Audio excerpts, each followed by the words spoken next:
শতকরা 99% আন্দোলন করলাম। সেখানে হঠাৎ করে কিছুদিন পরে শোনা গেল কিছু ছাত্র নেতারা বলতে চাইলেন যে আমরাই আন্দোলন করেছি, আমরা সহিংসতা করেছি, আমরা নাশকতা করেছি, আমাদের কারণেই পতন হয়েছে, আমরাই এটা সব কৃতিত্ব আমাদের, এবং আমরা ইসলামিক খেলিফাত তৈরি করতে চাই।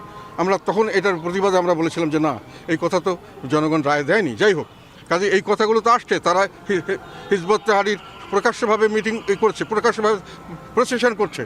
সরকার তো তাদেরকে তেমনভাবে দমন করতে পারছে না। বিভিন্ন ধরনের জঙ্গি এবং মৌলবাদী ইসলামের উত্থান হচ্ছে, আমরা দেখতে পাচ্ছি। কাজে এই সরকারের, এই জন্য আমি বলছিলাম যে আপনারা পারছেন না, যদি না পারেন অন্য কাউকে দেন।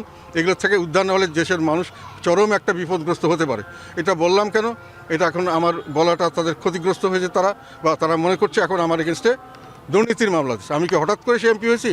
25 বছর তার আগে আমি চাকরি করি, বিভিন্ন গুরুত্বপূর্ণ পদে ছিলাম। আমি মন্ত্রিত্ব করেছি দুটো সবচেয়ে লুক্রেটিভ মন্ত্রণালয়, যেখানে হাজার হাজার কোটি টাকার বাণিজ্য মন্ত্রণালয়, আমি করেছি বিমান মন্ত্রণালয়, এবং সেগুলো জায়গায় আমার হাতে হাজার হাজার কোটি টাকা আমার হাতের উপর দিয়েছিল।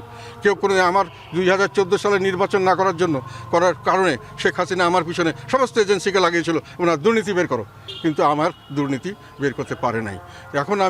এখন দুর্নীতি বের করছে কি, যে আমি নমিনেশন দিয়ে এই 500-700 পদবি দিয়ে একে প্রেসিডেন্ট করলাম, ওখানে 2000-5000 টাকা নিয়েছি, এটা হলো আমার দুর্নীতি। মানে আমার মুখটা বন্ধ করার জন্য, যেটা শেখ হাসিনা যেটা করেছে ফেসিবাদ, সেই নব্য ফেসিবাদ এখন শুরু করেছে। শেখ হাসিনা যেটা করে আমাদেরকে ঠকানোর চেষ্টা করেছে, ধমক দিয়ে বিভিন্নভাবে ব্ল্যাকমেইল করে, এখন ওনারা আমাকে ব্ল্যাকমেইল করতে চাচ্ছে। আমি তার আগে 25 বছর আমি চাকরি করেছি বিভিন্ন জায়গায়। আমি যেখানে পেট্রোলিয়াম কর্পোরেশনে আমি যেখানে ছিলাম, সারা বাংলাদেশের সমস্ত পেট্রোলিয়াম আমি কিনতাম আমার হাতে, আমি একমাত্র ব্যক্তি ছিলাম।